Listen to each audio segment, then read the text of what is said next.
All right, welcome back. We continue live right here on Pittsburgh CW. Bob Pompeani, Chris Muller with you. Just within the hour, Adam Schefter of ESPN tweeted out that the NFL has fined 3 head coaches for not wearing their masks properly, I assume. Vic Fangio, who was here yesterday with the Broncos, Kyle Shanahan, and Pete Carroll all got fined $100,000. Chris, this is interesting to me because I watched tonight and I saw John Gruden have it on but move it off. I've seen a lot of coaches have it on, move it off. You know, and Eric Hagman had a good tweet, actually. He said, when did Tom Wolf take over for Roger Goodell as the head of the NFL? Your thoughts about this, and what constitutes wearing a mask on the sidelines when they all have it on, but sometimes they take it off to complain to the referee or speak something to one of their players? I'm all for mask wearing, and I think it's something that should be taken seriously, and I hope everyone does. But this is a classic case of the NFL trying to play morality police in the most ham-handed way possible. It's all about optics. Look at us. We're finding these coaches. We're taking this seriously.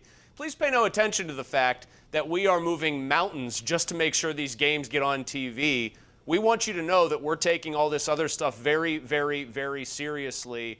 Oh, and by the way, we want to make sure you know that we, the NFL, are also the moral arbiter for the United States, a role that they have long loved to play on the national stage. I think it's a little bit preposterous, to be honest with you. If everyone is testing negative to play in these games, right? Like if the testing protocols here, just follow me, are so strict, and these coaches lift their masks up for a second to call a play, when presumably everybody in the stadium is negative, what are you accomplishing by finding them other than puffing your chest out and saying, look, do you want another piece of evidence as to how seriously we're taking this? We're throwing 100 grand fines at these guys. Yeah, it's pocket change for them, but still, look at us. We're the NFL. We're the good guys. Come on. No, I think you're right. It's absolutely about optics, and the testing has been so intense that everyone who gets into that place has to be tested, and so they've been tested like almost every other day or sometimes every day.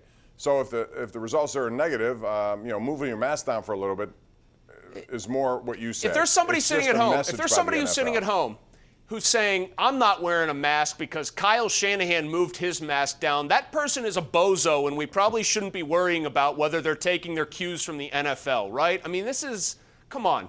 Like I said at the start of this, I'm all for safety, but it just rings so hollow against the backdrop of everything else the league is doing, making sure they have access to all the quickest testing when the average person doesn't. It rings incredibly hollow and incredibly about optics by the league. And I think that stuff like that, when the NFL does it, is terrible. Yeah, John Gruden should expect a $100,000 fine. I just saw it again where his mask is down below his neck. So here we go. Anyway, let's go to the lines, 412-575-2600.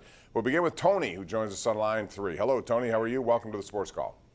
Hi, guys. Long-time watcher, and you know what?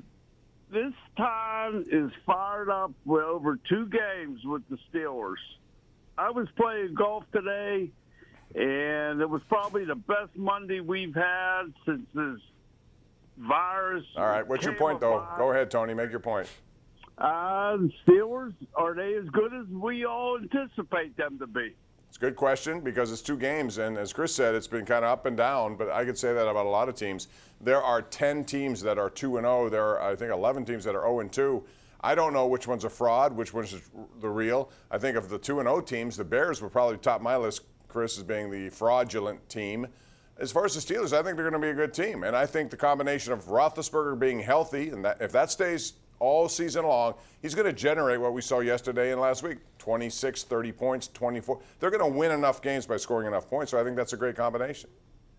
I was uneasy with how that defense played, though, the secondary. Minkah Fitzpatrick was invisible unless he was missing a tackle. Listen, I like what they did offensively. I love that throw to Claypool. I think that's one of the 10 best throws of Ben's career. He took a hit while he was making the throw, and he dropped it right in the bucket. He made another very good throw to Deontay Johnson for a touchdown, and Johnson made arguably a better catch.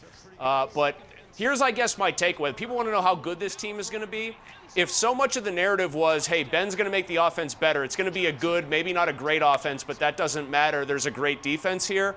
I'm starting to recalibrate and think that Ben Roethlisberger is going to have to be great more often than not if this team wants to get where they want to go. Because otherwise, I think good on offense, with the way this defense has been a little shaky at times, especially yesterday, I'm not so sure that good on offense gets it done. Going to be tough for this week. The Houston Texans come into town. I know they're 0-2, but they're a much better team than what the Steelers have seen so far in the first couple of weeks. Let's go to Pete in Squirrel Hill, line 4. Hello, Pete. Hey, guys. How are you tonight? Very well. A little bit about coaching in the NFL. The Denver Broncos in particular. Last week, that Fangio let that clock run all the way down to a couple of seconds, and Tennessee kicked the game-winning field goal. He didn't put his team in a position to respond or win. Yesterday, Bob, at the 2-minute warning, they're 3rd and 2 from the Steelers' 18. Why did they sign Melvin Gordon? Don't you give him the ball 2 times? You get a backup quarterback throwing the ball twice, and on 4th down, Bob, who was the Denver running back that failed to try to put a body on Terrell Edmonds off of a blitz and everything? How do some of these guys get jobs coaching in the league? Thanks. Yeah, first of all, I'm not a big believer that Vic Fangio is going to be around for a long time. There's been a lot of clock management issues. Even Belichick did one last night, and he didn't answer for it. But I tend to agree with that caller, Chris. 3rd and 2, and you knew you were in a position where you needed more time or a new set of downs. I'm surprised Melvin Gordon did not get a carry in those last 2. Yeah, I thought that was poorly executed. That's been the story of Vic Fangio's career as a head coach. The Broncos have been up late in games and haven't been able to close the show. In this case, they had every opportunity to come back and score a stunning win and couldn't do it. But while we're talking about bad coaches, Pomp, may I offer you a hypothetical I posed to my legions of loving Twitter followers? If you had to have one of the following 2 men coach your favorite team, give me one. You can't pick neither. It's Adam Gase or Matt Patricia. Who you got? I'll probably take Patricia because I think Gase is just awful. Do you know? Well, they're both awful, but you know who I think the Lions should hire, actually, to replace Matt Patricia when they inevitably fire him? How about Jim Caldwell? I think he's a guy that could probably do okay there out in Detroit. Something tells me that they might be familiar with him already, though. They have done it before. All right, let's go out to Joe, who joins us next here on the Sports Call. What's up, Joe? Bob, you there? Yeah, go ahead. Yeah, hey, I think you're going to see a lot of this going on with no fans in the stands. You're going to see a lot of teams coming back. Look, yesterday there was teams coming back and back and forth the whole day.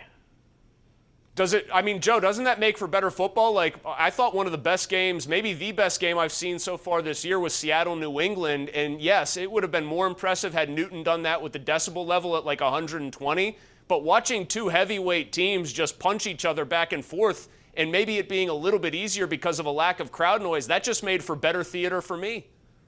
Yeah. Bottom line is, he mentioned crowds. There should be crowds. Chris, I don't know, real quick, we have just about a minute before I got to go to break here. I see some stadiums that have them. Dallas had 21,000. We've seen college stadiums have them. I don't understand why you can't fit 15 to 20,000 at Heinz Field. Do you? I mean, if you can do, I think the bigger issue here, like I tend to defer to my wife, who's a healthcare professional with this stuff, and I think the bigger issue is not people sitting in the stands themselves, if you can distance them properly. It's how are you regulating the way they get in and out of the stadium? Are you making sure that that happens in a distanced manner?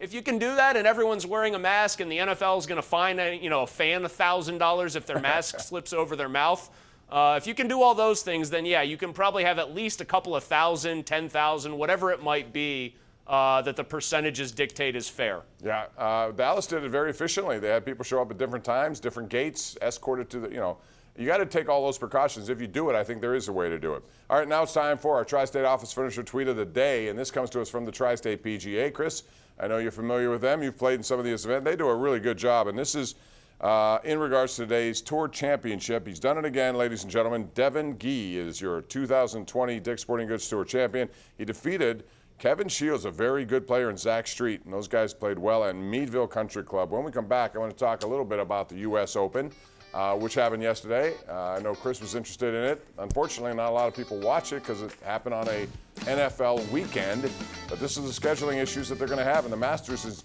52 days away, believe it or not. We'll talk about that and more as we come back right here live on Pittsburgh CW.